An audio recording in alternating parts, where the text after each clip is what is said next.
नमस्कार, बहुत स्वागत आप सभी का। मैं हूं आपके साथ चेतन पाठक और आप देख रहे हैं एनएमएफ न्यूज। मेरे साथ मेरे सहयोगी केशव झा मौजूद हैं।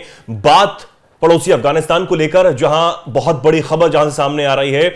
दरअसल खबर यह है कि अफगानिस्तान और वहां पर तालिबान जो शासन है, तालिबान का सरकार है, उसके उप विदेश मंत्री अचानक से देश छोड़कर भाग गए हैं। हम बात कर रहे हैं मोहम्मद अब्बास स्टानिकजई की, जो कि तालिबानी अपने ही साथियों के निशाने पर आ गए थे, यह कहा जा रहा है। ये रिपोर्ट्स के हवाले से खबर सामने आ रही है और अचानक वो अपना देश छोड़कर यूएई चले गए हैं। अब इसके पीछे क्या वजह है, केशव से हम जानेंगे, क्योंकि लगातार उनको लेकर चर्चा पिछले दिनों होती रही कि वो अपने ही नेताओं के निशाने पर हैं और उनको डर बना हुआ था। केशव, क्या ये पूरा मामला? देखिए, स्टानिकजई का भारत से काफी जुड़ाव रहा है और 70 के दशक में भारत में उन्होंने पढ़ाई की और मिलिट्री आईएमए से ट्रेनिंग ली। बाद में वो अफगानिस्तान सेना में चले गए और अपने एक मॉडरेट, तालिबान के अंदर एक मॉडरेट वॉइस के रूप में जाने जाते थे स्टानिकजई। जहां तक उनके हालिया मतलब देश छोड़ने की बात है, तो उसका मेन वजह है क्योंकि तालिबान ने जिस तरीके से महिलाओं और बच्चियों के जो पढ़ाई पे जो बैन लगा दिया था, और जो कह सकते हैं उर्दू में कहते हैं कदगने लगाने वाली बात, यानी कि ज्यादा बैन बढ़ा रहे हो, रेस्ट्रिक्शंस बढ़ा रहे हो, हाँ। उसके वो थोड़े खिलाफ थे। उनका मानना था कि इससे अफगानिस्तान की जो इकोनॉमी है उसमें काफी परेशानियां होंगी, क्योंकि आपको पता है कि अफगानिस्तान में ऑलरेडी ही जो एजुकेशन का दर है वो काफी नीचे जा रहा है। बच्चों की पढ़ाई की बात करें, यानी कि अब जो पिछले दिनों जो फैसला तालिबानी सरकार ने लिया कि महिलाएं जो हैं, जो बच्चियां हैं, वो नहीं पढ़ेंगी। बिल्कुल, जो मतलब छठी क्लास से ऊपर जो है ना, सेकेंडरी और हायर एजुकेशन के बच्चों के जो एजुकेशन है उस पर उसने बैन लगा दिया, उस पर कर दिया। एक तो ये बात हुई। दूसरी तरफ को उसने जो मेडिकल ट्रेनिंग की भी बात थी, बच्चों की नर्सिंग वाली जो छात्राएं हैं उस पर भी बैन लगा दिया। इसके भी खिलाफ थे स्टानिकजई। उन्होंने इस पे पिछले जनवरी 25 से 30 के बीच में उन्होंने इसके खिलाफ बयान भी दिया था। उसके बाद तालिबान ने उनकी गिरफ्तारी का आदेश दिए थे, लेकिन अब खबर ये आ रही है कि उन्होंने देश छोड़ दिया और यूएई चले गए हैं, क्योंकि यूएई भी एक मॉडरेट देश माना जाता है और उसके पाकिस्तान से अच्छे रिश्ते रहे हैं। ऐसे में स्टानिकजई का वहाँ सेफ हाउस मिल सकता है, क्योंकि आपको पता हो जब उन्होंने तालिबान में अच्छे रैंक हासिल किए और सीढ़ियों पर, सत्ता की सीढ़ियों पर चढ़े, तो आईएसआई ने स्टानिकजई की पुष्टपनाही की, उसे काफ़ी ट्रेनिंग दी और काफ़ी मदद किया। तब जाके वो तालिबान में उप विदेश मंत्री के पद पर पहुंचे। अब क्योंकि अब उनके बाद और से बहुत सारे ऐसे प्रमुख नेता है तालिबान में जो अपना वर्चस्व और ज्यादा बढ़ाने के लिए या फिर इस पद तक आने के लिए जद्दोजहद करेंगे। कौन कौन से ऐसे वो नेता हैं या फिर जो तालिबान में हैं जो यहां तक पहुंचना चाहते हैं? देखिए, तालिबान के टेक ओवर के बाद सत्ता का संघर्ष इंटरनली काफी चल रहा है। उसके बाद जब पाकिस्तान से भी उसके संबंध खराब हुए, तो पाकिस्तान ने नॉर्दर्न एयरलाइंस जो वहाँ पे है, जो जिसकी नसरुल्लाह जो थे वो उसके हेड करते थे, जो वहाँ के खुफिया एजेंसी के चीफ हुआ करते थे, वो हेड किया करते थे। लेकिन अब जब संबंध खराब हो गए हैं तो एक तरीके से यहाँ पे सत्ता का संघर्ष और ज़्यादा शुरू हो गया। अगर हम प्रमुख चेहरों की बात करें तो देखिए, सुप्रीम लीडर जो है हिबतुल्लाह अखुंज़ादा सुप्रीम लीडर थे, और अब्दुल गनी बरादर डिप्टी लीडर थे, और सिराजुद्दीन हक्कानी आतंकी समूह के नेटवर्क के जो नेता थे वो इस सरकार के प्रमुख चेहरों में से शामिल थे। जबीबुल्लाह मुजाहिद मुख्य प्रवक्ता हैं इसके। ये इनकी कोशिश है जबीबुल्लाह मुजाहिद की कि उप विदेश मंत्री के पद तक पहुंचे, क्योंकि यही मीडिया को हैंडल करते हैं और एक प्रमुख चेहरा माने जाते हैं तालिबान के। और शेर मोहम्मद स्टानिकजई जो कि उप विदेश मंत्री थे और जो विदेशी डिप्लोमेट हुआ करते चेतन, उसके वार्ताकार भी हुआ करते थे। उसके बाद मोहम्मद याकूब जो मुल्ला उमर का बेटा था, वो भी इस पद तक जा सकता है। ऐसे में ये प्रमुख चेहरे हैं जो स्टानिकजई का चेहरा बन सकते हैं, उनके जगह ले सकते हैं।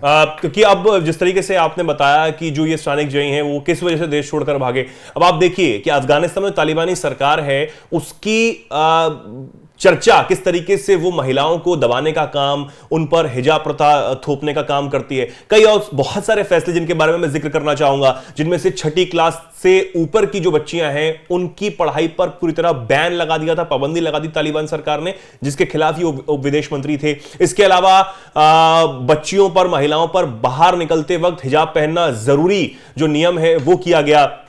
जो बच्चे हैं, बच्चियां जो हैं वो पार्क खेलने नहीं जा सकते हैं, बाहर अकेली नहीं जा सकती हैं, अकेले यात्रा नहीं कर सकती हैं, इस पर भी सख्त नियम बनाए गए। ड्राइविंग लाइसेंस देने पर पाबंदी जो है वो महिलाओं पर लगाएगी कि महिलाएं जो हैं वो किसी तरह का ड्राइविंग लाइसेंस नहीं पा सकती हैं।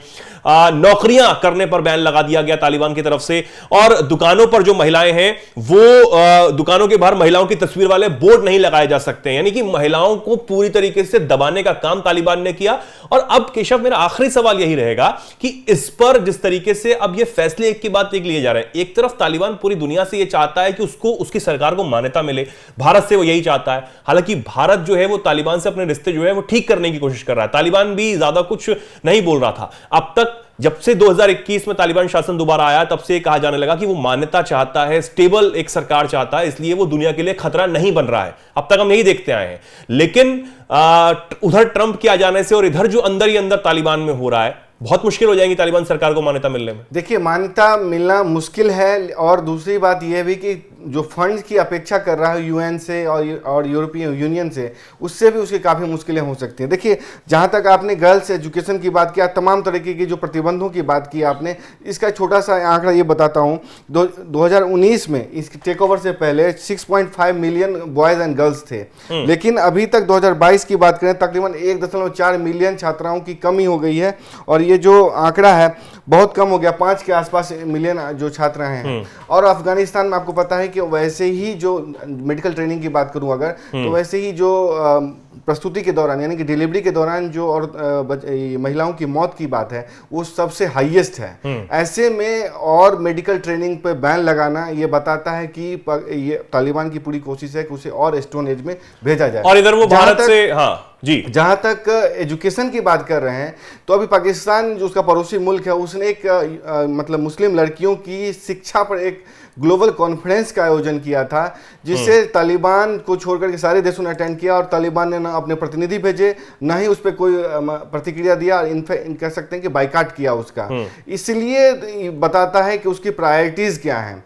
तो ऐसे में आपने जो सवाल पूछा कि उसे क्या फंड मिलेगा, मुझे नहीं लगता है कि इस शर्तों के साथ, इस रवैये के साथ उसे कोई भी फंड मिलेगा। देखिए, डिप्लोमेटिक संबंध नॉर्थ कोरिया के साथ भी बहुत देशों के हैं, लेकिन इसका मतलब ये नहीं कि उसका जो मेन स्ट्रीमिंग हो जाए, यूनाइटेड नेशन के जो तमाम देश हैं उसकी तरह वो बिहेव करे, ऐसा संभव नहीं हो सकता है। बिल्कुल। और एक तरफ हम देखते हैं कि भारत से बहुत ज्यादा दोस्ती, भारत के नजदीक आने की वो कोशिश कर रहा है। उधर पाकिस्तान से तो पंगा पूरी तरह लिया ही हुआ है तालिबानी लड़ाकों ने, और भारत से ये मदद चाहता है कि वो जो मेडिकल फैसिलिटीज है उसको बढ़ाए, वहां पर मेडिकल जो स्ट्रक्चर है उसको, उस पर काम करने की कोशिश तालिबान सरकार कर रही है, और इसके लिए वो भारत से मदद चाहते हैं। लेकिन अब इसके आगे क्या भारत के साथ रिश्ते अच्छे रह पाएंगे? क्या भारत के जो भी दूत हैं या फिर तमाम जो चीजें हैं, क्या वो तालिबान में हो रही इन गतिविधियों को देख रहे हैं?